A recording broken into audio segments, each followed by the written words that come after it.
High viewers, ఇది actual catalyst AP channel ఇవ్వాలి, but SP ఛానల్లో ఇస్తున్నాను. ఎందుకంటే మీలో చాలామంది నన్ను గతంలో అడుగున్నారు కాబట్టి. ఇంక పిచ్చి పిచ్చి కామెంట్లు పెడుతున్నట్టు తీసేసాను అనుకోండి. ఇది విషయం ఏంటి? సూపర్ 6 పెన్షన్ల పెంపు, అన్నా క్యాంటీన్లు ఇవి సూపర్ 6లో లేవు. బట్ వాళ్ళు రాగానే అదే చేశారు. సూపర్ 6లో ముందు ఏమున్నాయి? వెనకాల మీరే చూడండి. 20 లక్షల ఉద్యోగాలు లేదా నిరుద్యోగ భృతి నెంబర్ 1. నెంబర్ 2, ఇంట్లో ఎంతమంది పిల్లలు ఉంటే అంతమంది పిల్లలకి పర్ హెడ్ 15,000. నెంబర్ 3, 3 ఉచిత గ్యాస్ సిలిండర్లు.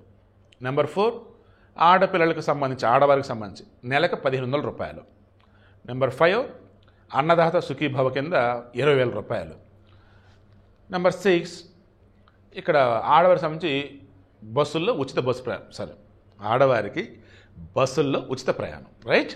ఇవే కదా సూపర్ 6. ఈ వైసీపీ వచ్చేసి వాళ్ళ తపన అంతా, వాళ్ళ ఎఫర్ట్స్ అన్నీ, ఏయ్ నువ్వేంది హామీలు సైలెంట్గా ఉన్నావు, అమలు చేయి, నువ్వు అమలు చేస్తే మరలా నువ్వే గెలుస్తావు అబ్బా, నువ్వు అమలు చేయకపోతే మరలా మా దగ్గరికి వస్తారు జనాలు, ఏమయ్యా మీరు గెలవండి అయ్యా, ఏమయ్యా నువ్వు చెప్పు కొత్తగా ఏమిస్తావు హామీలు, వాళ్ళు ఫెయిల్ అయ్యారయ్యా అంటారు. మా వాళ్ళకి హామీ ఓసారి అవకాశం ఇచ్చారు, చెడగొట్టుకున్నాం, మాకు చేత కదని అర్థమైపోయింది, ఏదో ఇక జగన్తో ఉంటున్నాం అంతేలే, వద్దు నువ్వే చేయి అని చెప్పేసి కూటమి పుష్ చేస్తూ ఉన్నారు. అలా ఇంట్లో ఎంతమంది ఉంటే అంతమంది పిల్లలకి సంవత్సరానికి చదువుకునే పిల్లలకి 15,000 రూపాయలు మన ఇచ్చారా లేదా? తర్వాత సంవత్సరానికి 3 సిలిండర్ గ్యాస్ సిలిండర్ ఇస్తున్నారా లేదా? తర్వాత ఆర్టీసీ బస్సులో ఉచిత ప్రయాణం, అది కూడా పల్లి వెలుగు అదే నిద్ర హడావుడి చేశారు వైసీపీ వాళ్ళు. లేదు బాబు, 5 రకాల బస్సుల్లో క్లియర్గా నేను అచ్చెన్నాయుడు చెప్పున్నాడు, అది అయిపోయింది. నెక్స్ట్ అన్నదాత సుఖీభవ, దీనిలో వచ్చేసి ఆల్రెడీ 2 దఫాలు కానీ 3 దఫాలు కానీ సెంట్రల్ గవర్నమెంట్ స్టేట్ గవర్నమెంట్ 2 కలగలిపి 20,000 రూపాయలు వేస్తున్నారా లేదా? నెక్స్ట్ ఇంక బ్యాలెన్స్ ఏముంది? నిరుద్యోగ భృతి ఒకటి ఉంది. నెక్స్ట్ వచ్చేసి ఆడవారికి 1,500 రూపాయలు ఉంది.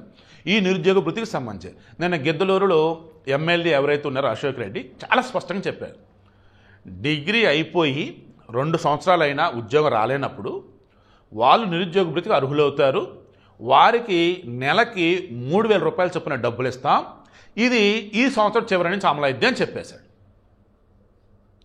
అయిపోయింది, అది కూడా నిరుద్యోగ భృతి కూడా ఈ 2 లోపు. నెక్స్ట్ బ్యాలెన్స్ ఏంటి? ఆడవారికి 1,500 రూపాయలు పర్ మంత్, దాని సంవత్సరానికి 18,000 రూపాయలు. దీనికి సంబంధించి కూడా విధి విధానాలు మొత్తం రెడీ చేసి అర్హులు ఎవరు అనర్హులు ఎవరు ఏం చేయాలి ఏంటి అని చెప్పేసి స్లోగా ముందుకు వెళ్తున్నారు. నేను అనుకోవటం అది కూడా ఈ 2 లోపో లేదా దసరా లోపో అది కూడా చేయొచ్చు. అంతిమంగా 2025 కంప్లీట్ అయిపోయే నాటికి సూపర్ 6 హామీలన్నీ కూడా ఫుల్ఫిల్ చేస్తాన వాళ్ళు చెప్పుకుంటారు. దాని ఇక వైసీపీ దగ్గర ఏముండిద్ది చెప్పుకోవటానికి?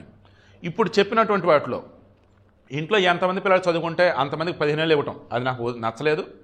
అండ్ ఆడవారికి బస్సులు ఉచిత ప్రయాణం, అది నచ్చలేదు. ఇక ఆడవారికి సంబంధించి నెలకి 1,500 ఇవ్వాలని అనుకోవటం, అది మంచిదే. రైతులకి 20,000 ఇవ్వటం మంచిదే. అండ్ సంవత్సరానికి 3 సిలిండర్లు, అది మంచిదే.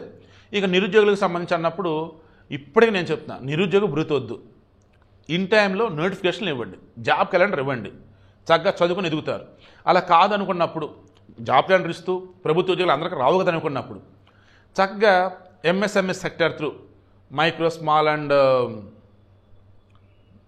మైక్రో కాదా అంతే ఎంఎస్ఎంఈ సెక్టర్ వచ్చేసి medium, micro small and medium enterprises అంటారు చూసారా, లైక్ ఆ వేలో ఐటీఐ ట్రైనింగ్ సెంటర్ల ద్వారా ట్రైనింగ్ ఇప్పించండి.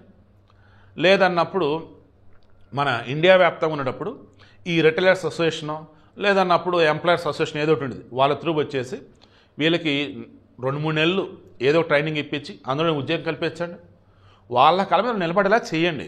ఈ నిరుద్యోగ భృతి కనుక నెలకు 3,000 వస్తూ ఉంటే వాళ్ళు ఏదో పని చేసుకుని ఈ 3,000తో బతికేద్దాం అనుకుంటారు. అంతేగాని సొంత వాళ్ళ కాలం నిలబడాలి ఉద్యోగం తెచ్చుకునే ఆలోచన కొంతమందికి ఉండదు, నేనేది అది. సో మరలా అడుగుతున్నా, నేను నిరుద్యోగ భృతికి వ్యతిరేకం, ఉచిత బస్సు ప్రయాణానికి వ్యతిరేకం, ఇంట్లో ఎంతమంది పిల్లలకి ఉంటే అంతమంది డబ్బులు ఇవ్వటం అది వ్యతిరేకమే. సో అంతగా నేను అనేది ఏంటంటే, ప్రజలని పథకాలకు అలవాటు పడేలా చేయకండి, ప్రజలని వాళ్ళ కాలంలో నిలబడి గొప్పగా ఎదిగేలాగైతే చేయండి. అండ్ అంతిమంగా ఏపీ అన్నప్పుడు ఆంధ్రప్రదేశ్ ఈ భారతదేశంలోనే టాప్ రా అన్న ఫీలింగ్ అయితే త్వరలో అయితే వచ్చిందని నమ్మకం అయితే నాకైతే ఉంది.